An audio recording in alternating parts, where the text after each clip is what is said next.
Assalamualaikum warahmatullahi wabarakatuh. Bismillah walhamdulillah wassalatu wassalamu ala sayyidina wa habibina wa syafi'ina wa zukrina wa maulana Muhammad wa ala alihi wa sahbihi wa man wala. Bapak-bapak, ibu-ibu yang rahmati Allah, ba'da maghrib ini kita bersyukur kepada Allah atas rahmat, hidayah dan taufik Allah kepada kita bersama. Salawat dan salam untuk Nabi kita Muhammad sallallahu alaihi wasallam. Kajian kita pada kesempatan ini adalah melanjutkan kajian kita pada minggu-minggu yang berlalu. Saya refleksi kajian kita pada minggu yang berlalu sekitar 5 menit saja. Yang pertama, sudah kita fahami bersama bahwa agama yang kita anut bernama Islam. Agama Islam itu satu-satunya agama yang diridhai Allah. Tidak ada agama yang diridhai Allah kecuali Islam. Agama Islam yang kita anut ini mempunyai 3 maratib. Dalam istilah lain disebut dengan 3 rukun. Yang pertama, rukun agama itu adalah iman. Yang kedua, Islam. Yang ketiga, ihsan. Iman adalah keyakinan dalam hati yang tidak nampak oleh orang, yang tidak terbaca oleh siapapun. Dia hanya keyakinan saja. Ada keyakinan yang kokoh dalam hati terhadap al-ma'mun bih, terhadap sasaran yang akan diyakini. Ada berapa yang akan diyakini, yang akan diimani itu? Ada 6 perkara. Yang pertama Allah, yang kedua malaikat, yang ketiga Alkitab, yang keempat Rasul, Nabi dan Rasul, yang kelima hari akhirat, yang keenam qada dan qadar. Bila mana ada keyakinan dalam hati bahwa Allah itu ada, adanya tak berawal tak berakhir, karena dialah yang awal dan ialah yang akhir, karena dia bersifat qidam dan baqa. Ia berbeda dengan makhluk ciptaannya. Ia berdiri sendiri, artinya dia tidak berada di satu tempat. Ia karena ialah yang mencipta, bukan ia yang dicipta. Ia yang bukan bertempat, tapi dialah yang menciptakan tempat itu. Ia esa, tiada berbilang. Tidak 2 apalagi 3. Ia adalah zat yang maha esa, zat yang mempunyai sifat nafsiyah seperti itu, sifat salabiyah seperti itu, berkudrah, beriradah, bersama, berbasar, berkalam, berilmu, hayat, dan selanjutnya. Ia adalah Tuhan yang disembah, menciptakan langit dan bumi, tidak serupa dengan apapun. Namanya itu iman. Yang kedua, namanya Islam. Secara ringkas kita katakan bahwa Islam itu sebetulnya adalah setidaknya mempunyai 4 rubuk atau 4 bagian besar. Yang pertama, Islam tentang persoalan ibadah. Salat, puasa, zakat, haji, syahadat, zikir, baca Quran, dan lain-lain. Yang kedua, Islam itu mengatur tentang hubungan kekeluargaan. Talak, nikah, rujuk, li'an. Yang ketiga, Islam itu mengatur muamalah, menjual, membeli, memagang, menggadai, mengontrak, hubungan dengan masyarakat, hubungan dengan persoalan-persoalan muamalah. Yang ketiga, persoalan tentang jinayah, hukum yang tidak bisa dilangsungkan kecuali ada kesepakatan negara. Kalau yang mencuri potong tangan, ya potong tangannya, itu disebut dengan hukum jinayah. Keempat-empatnya itu ada yang berbentuk ibadah, yaitu Islam, yang kita kenal dengan rukun Islam yang 5, syahadat, sholat, puasa, zakat, haji. Kemudian hidup berkeluarga dengan damai, nikahnya sah, disaksikan oleh 2 orang saksi, dilaksanakan oleh negara, yaitu oleh pemerintah yang sah. Dia bermuamalat, menjual, memberi, memakan yang halal, wa halallahu al-bay' wa harrama riba. Maka ini disebut dengan berislam. Yang ketiga disebut dengan ihsan. Yang ketiga ihsan. Ihsan itu baik. Orang yang sudah beriman, orang yang sudah berislam, belum tentu dia akan diterima oleh orang banyak. Kenapa? Karena orang tidak akan melihat gagah dan hebat kita. Orang tak akan melihat harta dan kepandaian kita. Orang tak akan melihat soleh kita. Tapi orang akan melihat attitude kita. Orang akan melihat sikap kita. Malam yarham saghirana walam yukrim kabirana falaysa minna. Siapa yang tidak sayang dengan yang kecil, tidak memuliakan orang tua, itu bukanlah daripada umatku. Artinya Islam itu tidak akan utuh, bisa terlaksana dan teramalkan apabila kita tidak berihsan kepada makhluk. Ihsan kepada makhluk itu artinya apa? Ihsan kepada makhluk maknanya adalah berakhlak dengan akhlak yang baik, berbudi pekerti yang baik. Yang kedua, ihsan itu namanya ada ihsan dengan Allah. Apa itu ihsan dengan Allah, Tuhan pencipta kita? Yaitu seseorang merasa bahwa dia tidak sendiri ketika dia sendiri. Dia bukan berdua ketika dia berdua, tetapi ada zat yang mengawasinya. Artinya yang dimaksud ihsan ini adalah hadir dalam hatinya Allah. Hadir selalu Allah dalam hatinya. Artinya lebih dalam lagi, ia merasa selalu diawasi Allah. Ia merasa selalu dilihat Allah. Ia merasa selalu didengar Allah. Apa yang ia ucap terasa sekali dia didengarkan Allah. Apa yang ia lakukan terasa sekali itu diperhatikan Allah. Apa yang ia terdetak dalam hatinya terasa dia itu pasti diketahui Allah. Orang yang seperti ini namanya sudah ihsan dengan Allah. Dari 3 macam rukun agama, bukan harus dilakukan satu dulu kemudian yang kedua atau yang ketiga, tidak. Dia dilakukan secara serentak, satu kesatuan yang utuh, baru disebut dengan udkhulu fis silmi kafah. Masuklah kamu ke dalam agama Islam secara kafah, bukan sepotong-sepotong. Ya iman, ya salat, ya berakhlak baik, ya merasakan kehadiran Allah. Maka kesempurnaan Islam seseorang itu ditentukan sejauh mana kedalamannya, pengamalannya, dan penghayatannya terhadap 3 rukun agama ini.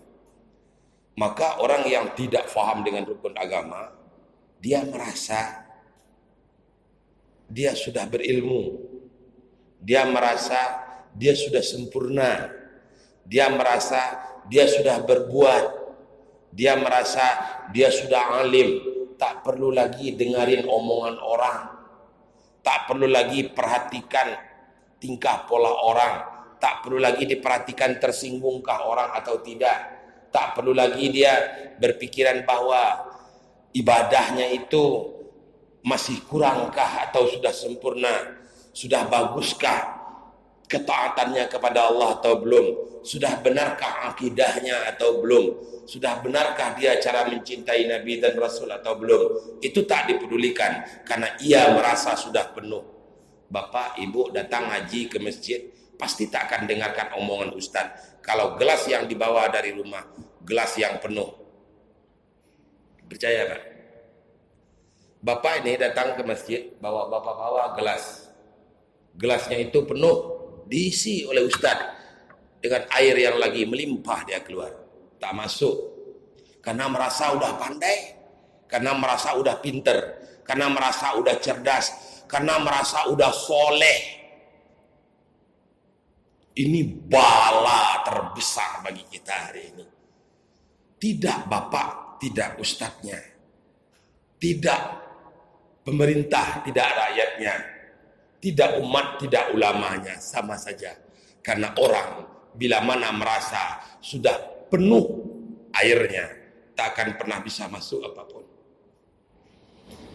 Inilah kesulitan kita dalam menyampaikan agama. Sementara telah terdoktrin dalam akal pikiran manusia, ia sudah berbuat, dia sudah soleh, sehingga kadang-kadang dituntut. Saya pernah dituntut. Ada ibu-ibu lagi murung aja duduk di belakang. Saya tanya, Bu,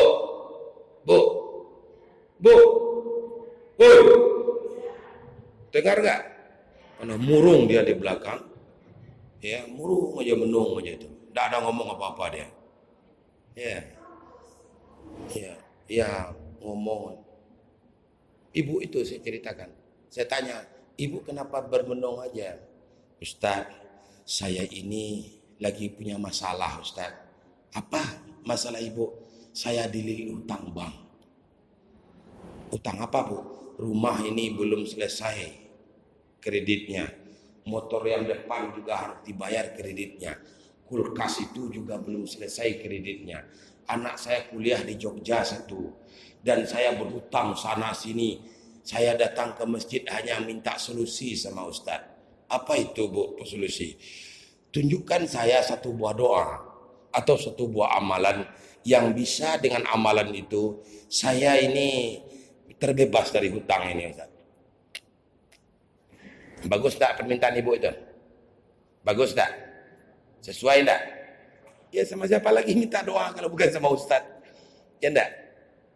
Tak mungkinlah bapak tukang bisa mengerti apa itu doa, karena urusannya adalah mengukur, menimbang, dan memplester, membuat rumah, bangunan. Ya, minta. Saya kan orangnya sampaikan aja, ibu ada punya suami? Ada. Salat enggak? Salat. Ke masjid hari Jumat? Ke masjid. Bu, ini saya catatkan doanya. Bapak amalkan, ibu amalkan. Saya jamin karena Nabi menjamin. Nabi menjamin karena Allah telah menjelaskan melalui lidah Nabi kita Muhammad sallallahu alaihi wasallam. Apa itu, Bu ya? Begini, ibu baca ini dan bapak baca ini selesai pulang Jumat. Assalamualaikum kanan, assalamualaikum kiri pada hari Jumat. Orang udah pulang, bapak di rumah, di masjid itu baca doa ini 7 kali. Berapa, Bu? Berapa, Bu? Oi, berapa kali? Berapa kali? 7. Bapak, berapa kali, Pak? 7. Apa doanya, Ustaz? Saya tunjukkan doanya, Pak. Ya Ghaniyu ya Hamid, ya Mubadi'u ya Mu'id, ya Rahim ya Wadud.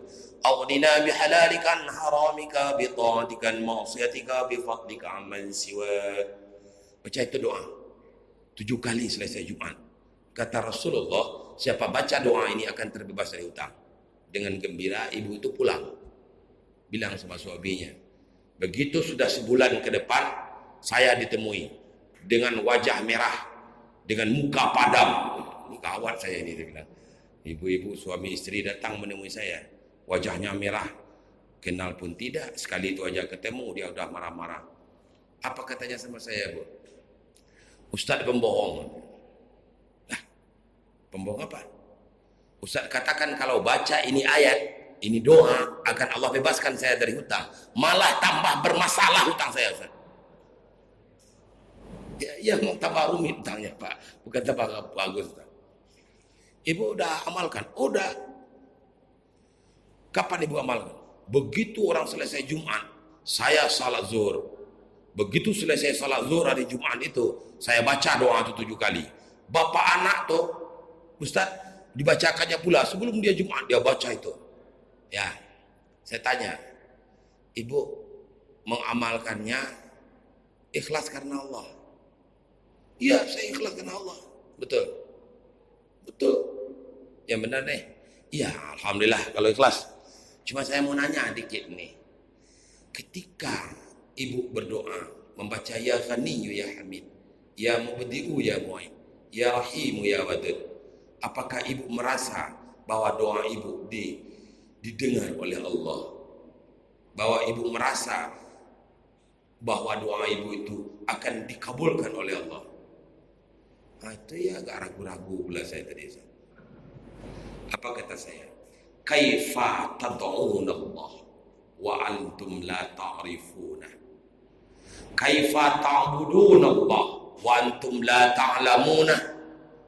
Bu, saya bilang, bagaimana doaku ibu akan dikabul oleh Allah sementara ibu tak bermakrifat dengan Allah? Bagaimana ibu ibadahnya akan diterima oleh Allah sementara ibu tidak kenal dengan Allah? Orang kalau kenal minta pasti diberi, tapi kalau kita tidak kenal, kita akan minta tak akan pernah diberi. Betul? Betul, Pak? Betul? Saya membangun pondok pesantren, Pak. Pondok pesantren saya itu butuh duit. Butuh apa, Pak? Butuh apa, Pak? Pak, kalau udah ngomong duit nih Bapak rendah aja suaranya. Saya ulang lagi, pondok pesantren itu membutuhkan duit.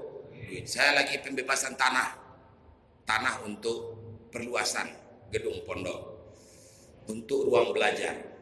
Saya mendapat pengalaman rohani dalam diri saya sendiri. Saya minta sumbangan kemana-mana. Saya minta sumbangan kepada orang yang saya kenal baik. Belum saya meminta, dah dikasih. Pak Ji, ya. Aduh, sehat Pak Ji, sehat. Kok murung aja wajahmu ya? Ya itulah itu. Tanah kafling yang di samping pondok itu orang Kristen yang punya. Itu dijual mahal loh, dia bilang. Pusing. Sementara itu berpapasan. Seberangnya tanah pondok, di tengahnya pondok. Itu gampang ya, ambil duit. Nih 1 juta. Minta lagi sama Pak Haji yang satu lagi. Kasih. Saya minta sama orang yang tadi kenal. Bu, minta sumbangan. Sumbangan apa katanya? Untuk tempat pesantren anak yatim piatu. Mana tuh? Di Bagan, saya bilang. Bagannya di mana? Kampung Tua Bagan. Yang belah mana tuh? Banyak tanyanya, Bu. Nyumbang juga dia 5.000. Berapa, Bu? Berapa, Bu? Bu, kenapa sampai 5.000? Karena saya tak kenal dengan dia. Kenapa 1 juta dikasih Pak Haji tadi? Saya kenal dengan dia. Kita tak akan pernah dikabul plong doa kita kepada Allah kalau kita tidak kenal dengan Allah. Paham tidak? Itu yang saya maksud dengan kalam saya. Jadi oleh karena itu, apabila kita beribadah kepada Allah, kita tidak bermakrifat dengan Allah. Apabila kita berdoa kepada Allah, kita tidak kenal persis siapa Allah. Kita tidak merasa doa kita didengar oleh Allah. Kita tidak merasa bahwa doa kita itu diperhatikan dan didengar oleh Allah. Capek-capek kita baca Rabbana atina fid dunya hasanah wa fil akhirati hasanah. Salatnya 3 menit, 4 menit, 5 menit, doanya sampai setengah jam dibaca itu udah capek tangan orang, udah jatuh tangannya ke bawah. Baca doa aja lagi. Angkat lagi tanya, ada lagi doanya, panjang betul doanya. Enggak dikabul Allah. Kalau dikabul Allah dikit-dikit aja. Kenapa? Karena orang yang meminta itu tak kenal dekat dengan Allah.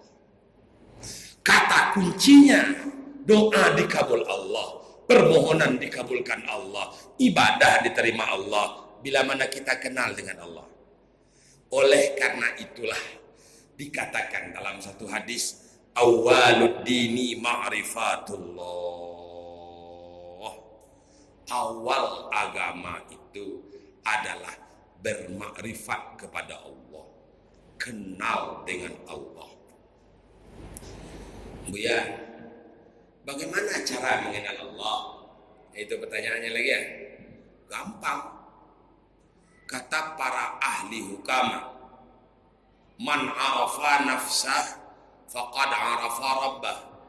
Siapa yang mengenal dirinya, maka sudah pasti dia mengenal Tuhannya. Pusing juga kita ini.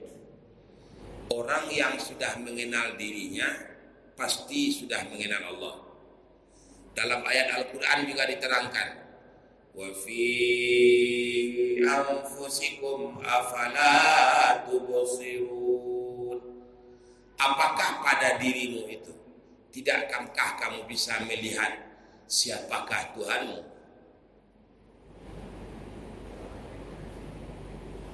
Jadi gimana sebetulnya Pak Ustaz? Bagaimana saya bisa mengenal Tuhan? Baik, sekarang kita akan bahas dengan berpelan-pelan. Pada minggu yang akan datang akan kita lanjutkan. Ingatkan saya ini banyak pengajian kemana-mana Pak. Besok masalah kajian kemarin sambungnya itu Pak Buya. Tolong diingatkan saya karena tidak ada catatan ya. Nah, ingatkan saya. Man arafa nafsah faqad arafa rabbah. Siapa yang kenal dengan dirinya pasti kenal dengan Allah. Saya tanya dulu, siapakah diri kita? Yang manakah diri kita? Saya tanya ibu dulu. Ibu di belakang. Ibu yang pakai cadar. Siapakah diri kita?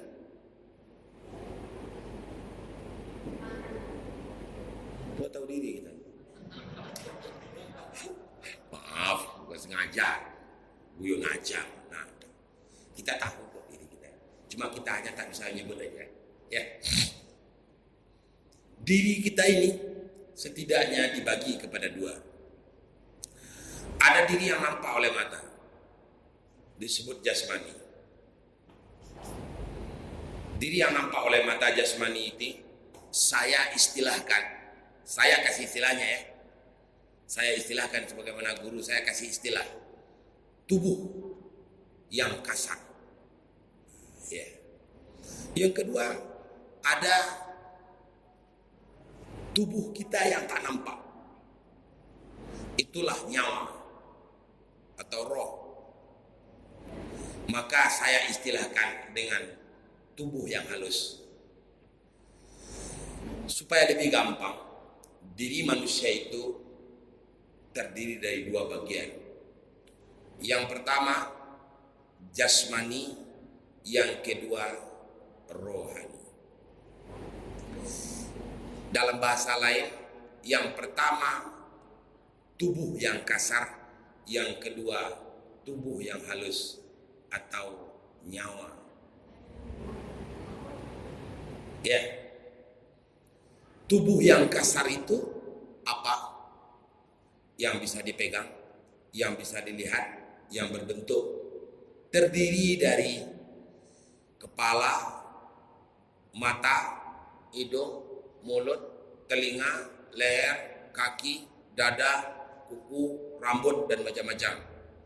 Pada dasarnya ia hanya dalam 4 bentuk aja. Ada yang dalam bentuk darah, ada yang dalam bentuk urat-urat, ada yang dalam bentuk tulang belulang, dan ada yang dalam bentuk daging.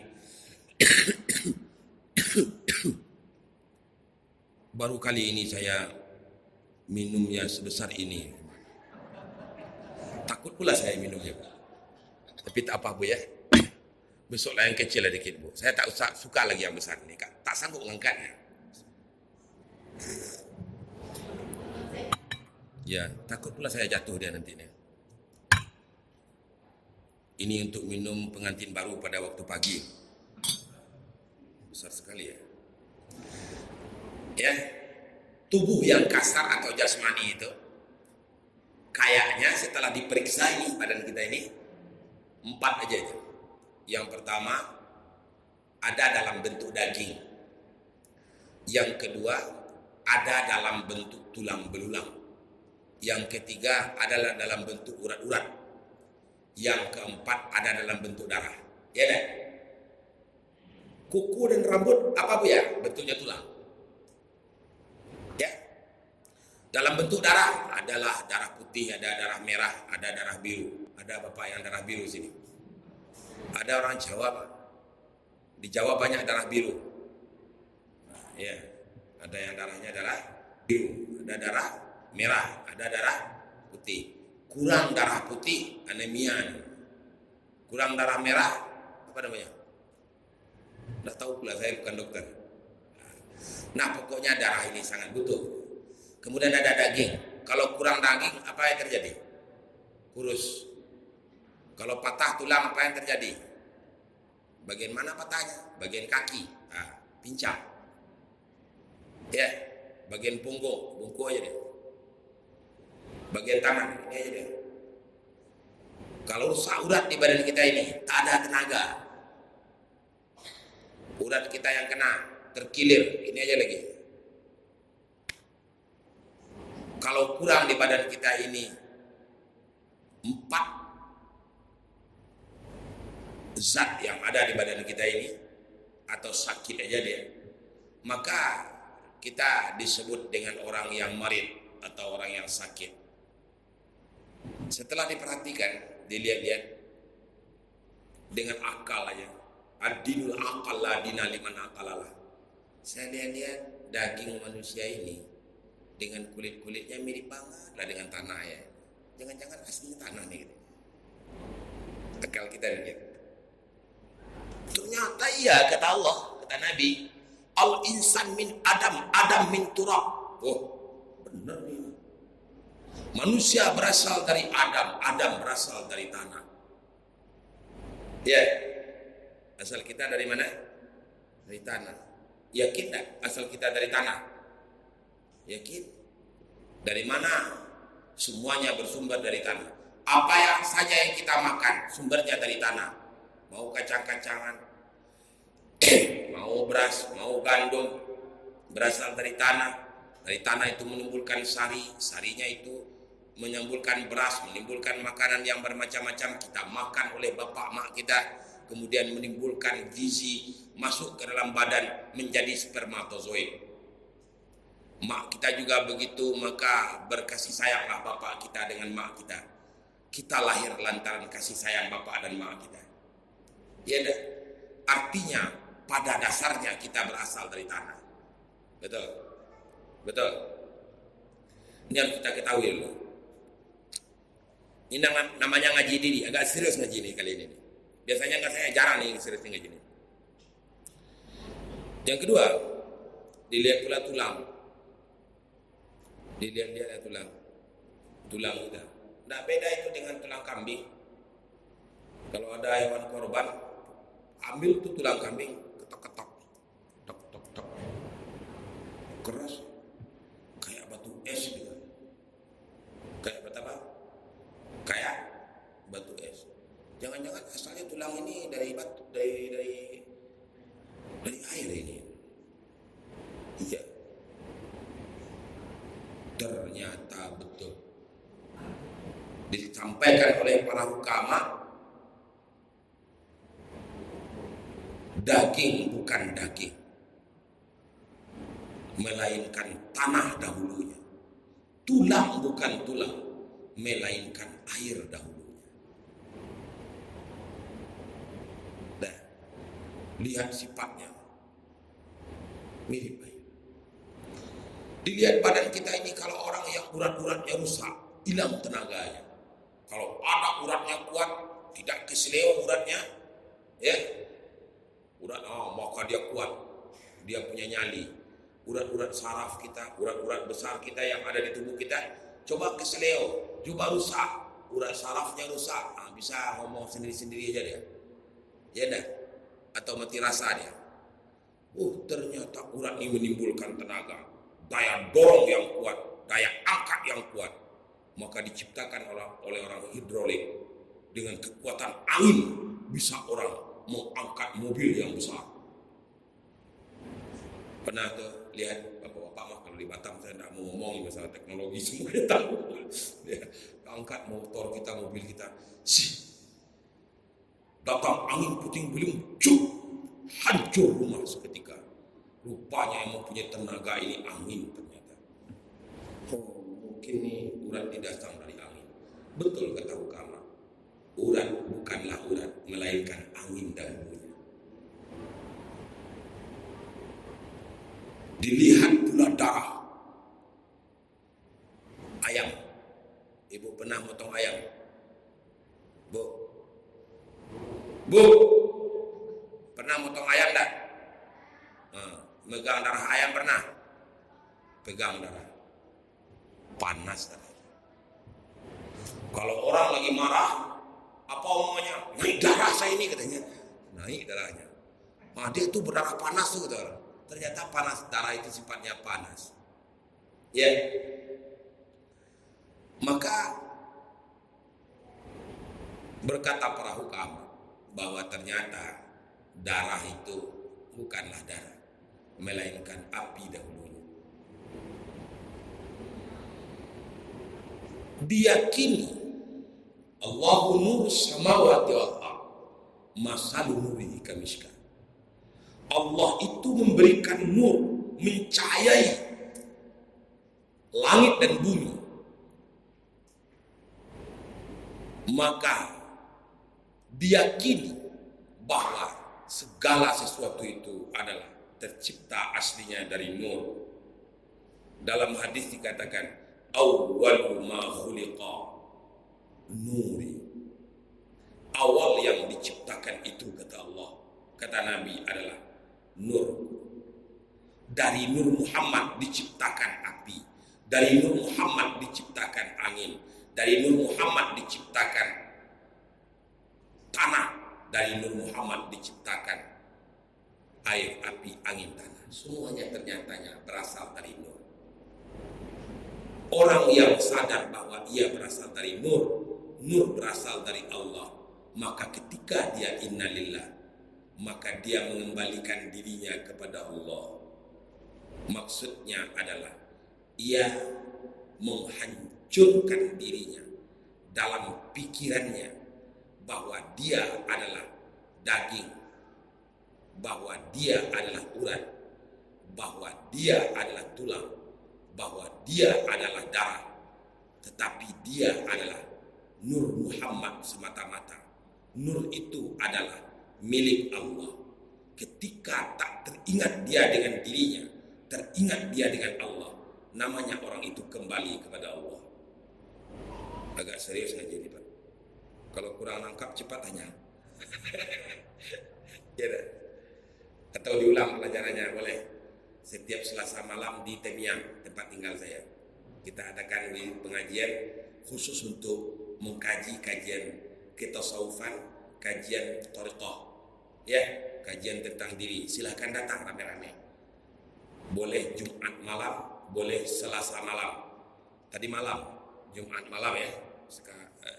Ini Sabtu malam ini kan. Malam apa namanya ini? Malam Ahad ya. Malam Minggu sekarang ya. Orang nyebutnya malam Ahad. Tapi kita sudah kesandung ngomongnya malam Minggu ya. Padahal itu Ahad itu. Ahad, Isa. Baik. Ternyata ini Pak berasal dari Allah. Orang kalau innalillah kembali kepada Allah adalah mengembalikan hak Allah kepada Allah.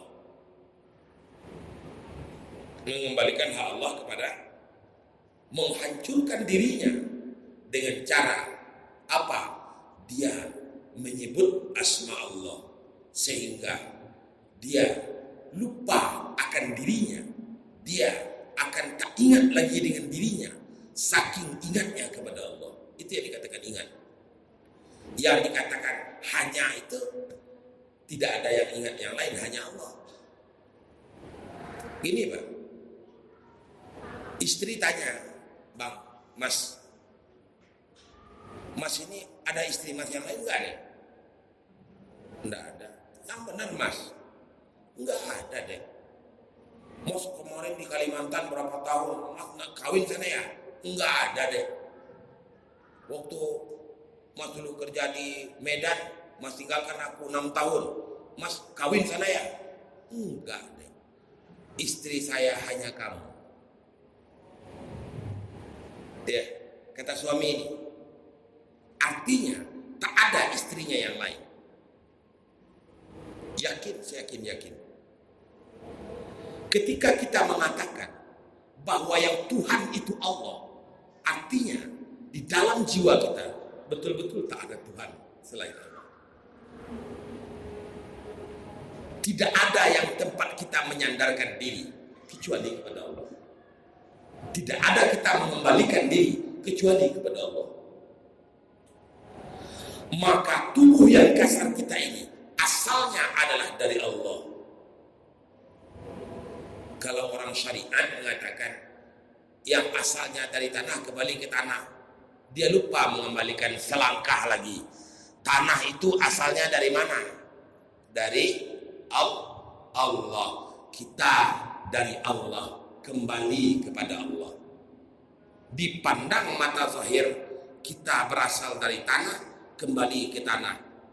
Padahal tanah tempat penciptaan kita dulu mah di Jawa, di Sumatera Utara, di Sumatera Barat.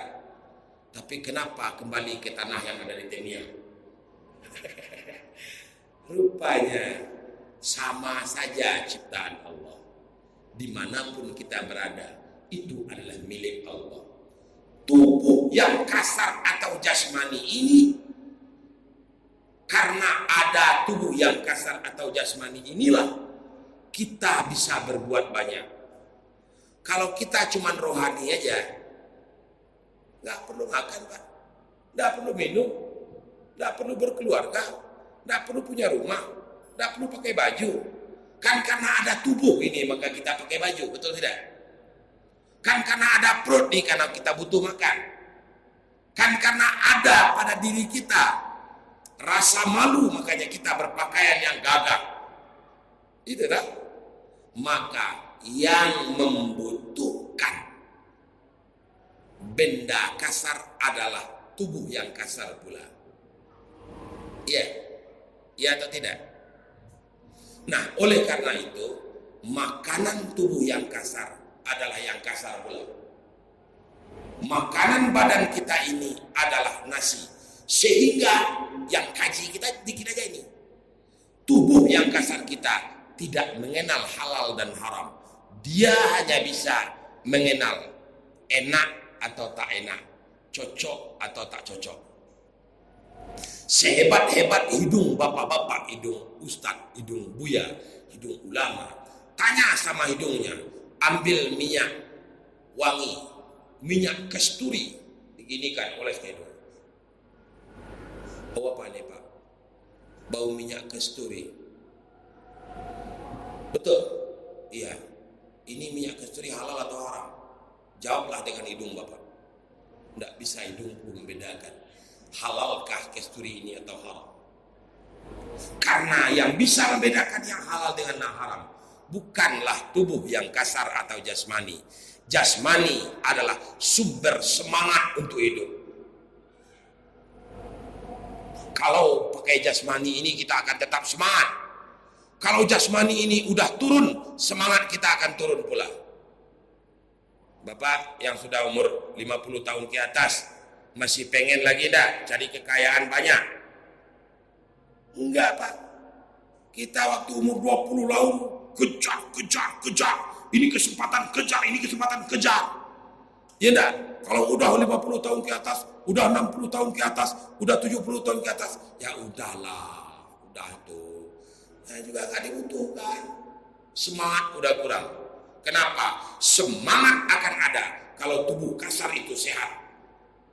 Tubuh kasar itu membutuhkan. Kita butuh kendaraan, kita cari uang. Gitu. Itu tubuh yang kasar. Jadi kalau begitu Pak Ustadz, tubuh yang kasar ini kenapa semangat? Karena dia mempunyai 3 karakter. Apa itu 3 karakter? Dia mempunyai indera atau rasa. Dia mempunyai periksa. Dan dia mempunyai perasaan. Lantaran ada rasa, ada periksa, dan ada perasaan. Inilah manusia berbudaya. Apa itu rasa? Allah letakkan di tubuh kita yang panjang ini 5 rasa di 5 tempat. Rasa indah di mata, rasa merdu di telinga, rasa harum dan busuk di hidung, rasa manis, asam dan asin di lidah, rasa halus dan kasar di kulit. Paham nggak ini, Pak? Ternyata kita ini diberikan Allah nikmat yang luar biasa. Bisa membedakan rasa jambu monyet dengan jambu madu. Bisa membedakan rasa pisang dengan rasa salak. Bisa membedakan nasi padang dengan nasi warteg. Ada warteg sini. Ayam penyet ada. Ayam bakar. Ayam apa lagi? Di Batam ini udah kasihan kita sama ayam, Pak. Ada yang dibakar, ada yang dipenyet, ada yang digeprek, ada yang digulai, ada yang digoreng. Betul-betul saya kalau udah pergi ke rumah makan, ayam inilah yang paling kasihan saya di Batam. Iya enggak? Jumat berkah ayam juga. Apa tak ada lagi solusi selain daripada ayam, wahai orang Batam? Ayam, kasihan kita sama ayam. Makan. Sedikit, Pak ya. Ini tidak bisa diputus. 2 menit saya minta waktu. Oleh karena itu, tubuh yang kasar ini mempunyai watak, mempunyai bersikap dia karena adanya indera yang 5 ini. Indera yang 5 ini yang tahu yang enak aja nih, yang tidak enak yang enak, nggak bisa bedakan. Yang kedua, ada periksa. Periksa ini apa? Tubuh kasar ini ada wataknya, Pak. Kalau dipenjat satu, sakit yang lain. Kalau nggak percaya, Bapak, ambil tangan Bapak, kasih sama teman di sebelah. Tolong kamu tusuk tangan saya ini dengan jarum pentul. Atau begini-gini kan, apa namanya itu kalau begini kan? Dia Pak? Dicubit begini kan. Walaupun yang dicubit ini, tapi matanya gerak, bibirnya berbunyi. Kadang-kadang air matanya pedih, ya enggak, bergerak seluruh badan, terasa seluruhnya. Maka apabila tubuh manusia ini diganggu satu dari segi hikmah baiknya, maka terganggu semuanya. Orang kalau hidup bertubuh kasar akan tahu yang enak di mata, yang enak di telinga aja, yang enak di mulut aja, yang enak di nafsu saja, yang enak dan pantang tersinggung. Kalau kena satu meradang dia, itu namanya orang hidup bertubuh kasar. Bukan sekedar rasa periksa, ada satu lagi, perasaan. Perasaan yang pada manusia itu meliputi seluruh tubuh halus dan tubuh kasar. Apa itu kalau perasaannya udah kena? Saya contoh ya, kita ini ustadz nih. Oh, kita ini bapak orang. Kita ini tetua di kampung. Di komplek kita dihargai orang. Datang anak kecil, ludahi wajah kita. Sakit dah hati Bapak? Sakit dah? Keki betul Pak. Anak bin cacau, anak singyang yang rimbo katanya. Marah dia luar biasa tuh Pak. Kurang ngajar kau. Anak siapa bapak kau? Waduh, ini kurang ngajar ini. Menunjuk-nunjuk tangannya, merah matanya, melangkah kakinya, berdebar-debar jantungnya. Padahal dia tidak habis berjalan. Kalau orang marah kan sesak napasnya kan? Padahal dia tidak habis berjalan. Ibu pernah marah? Saya bunuh kamu. Iya enggak? Iya enggak? Aneh. Dia tidak habis bertempur, tidak habis mendaki, tak habis bersepeda, tapi dia sesak napasnya, kembang kempis adanya. Lakiku kau ambil, laki kau kan ada pula, katanya begitu tuh kira-kira begitu. Iya enggak? Betul. Nah, inilah kemudian yang disebut dengan perasaan. Orang memperturutkan perasaan artinya dia hidup bertubuh kasar. Kita cukupkan itu dulu. Yang kedua ada tubuh yang halus dan ada pula sifatnya. Jadi sifat dari tubuh yang kasar ini tidak mengenal baik dan buruk, tidak mengenal halal dan haram, hanya mengenal enak dan tak enak aja. Orang yang mengandalkan dan memperhatikan yang zahir-zahir saja, maka dia pantang tersinggung. Agak kurang penghormatan orang sama dia, dia merajuk, gondok aja dia tuh. Ada begitu, Bu? Bu, kalau tak dipanggil oleh Pak RT, Pak RW, Pak pengurus, namanya di masjid yang terhormat, Bapak kepala ini, kepala itu, yang terhormat Bapak haji ini, haji itu, nggak mau lagi datang ke masjid itu. Ada yang begitu? Mana orangnya? Angkat tangan. Hidupnya hidup bertubuh kasar. Ya dah, belum paham dia, ngajilah biar paham. Ngajilah biar paham. Karena orang itu tidak akan pernah bisa baik kalau selagi dia masih hidup bertubuh kasar. Orang yang hidup bertubuh kasar akan mengandalkan dan memperturutkan kehendak rasa tubuh kasar, kehendak panca indera, kehendak periksa, pantang tersinggung, kehendak perasaan. Saya rasa-rasa begini nih, saya rasa-rasa begini nih. Agama tak bisa dirasa-rasa. Kadang rasa-rasa kita ini salah aja seluruh, Pak. Iya, Pak ya. Ada bapak ini lagi menung-menung duduk di pojok masjid, di luar sana duduk dia menung-menung. Hari jam 9 pagi. Saya rasa bapak ini stres nih. Ternyata bukan menung-menung itu, dia udah tua, dia pengen dapat panas ultraviolet pagi. Habis olahraga nggak ada apa-apa. Makanya nggak bisa diukur dengan rasa-rasa, toh, iya kan? Tapi kita mengukur orang dengan rasa-rasa. Yang lebih kejam sebagai penutup kajian kita kali ini, kita rajin mendengar kaji, bukan untuk mengukur diri kita, tapi mengukur diri orang dengan kaji yang kita pelajari. Berkatalah Ustadz, apa kata Ustadz di masjid? Berkata Nabi Muhammad SAW, tanda orang munafik 3. Apabila berbicara dusta, apabila berjanji mungkir, apabila dipercayai khianat. Maka oleh karena itu, kata Ustadz nih, jauhi sikap munafik, jangan berbohong, jangan khianat, jangan berdusta, tepati janji. Oh, dengan semangat Ustadznya, ibu pulang. Alhamdulillah saya dapat gaji. Sampai di rumah dia ngomong sama suaminya, Bang, Mas, ya hebat betul kajian Buya tadi di surat. Apa tanda orang munafik? Apa tanda orang munafik? 3. Kalau ngomong dusta, kalau janji mungkin, kalau dipercayai khianat. Ya, itu tetangga kita sebelah tuh, janji kemarin tuh mungkin munafik tuh. Kawan kita yang kemarin itu, yang di Sekupang itu, yang dekat masjid itu tuh, yang rumahnya, yang jendelanya menghadap ke halaman itu tuh, wow, itu kalau berjanji dia pengkhianat itu tuh, munafik itu tuh. Dapat ilmu di masjid untuk mengukur diri orang. Betul? Betul? Ini namanya ilmu salah kaprah. Harusnya begitu ilmu didapatkan, ambil untuk mengukur diri kita. Kalau saya berdusta nanti saya jadi munafik loh. Kalau saya nanti mungkir janji saya jadi munafik. Saya tak mau deh mungkir janji, saya tak mau deh berdusta, saya tak mau deh khianat. Kenapa? Ustadz kan bilang tak boleh begitu.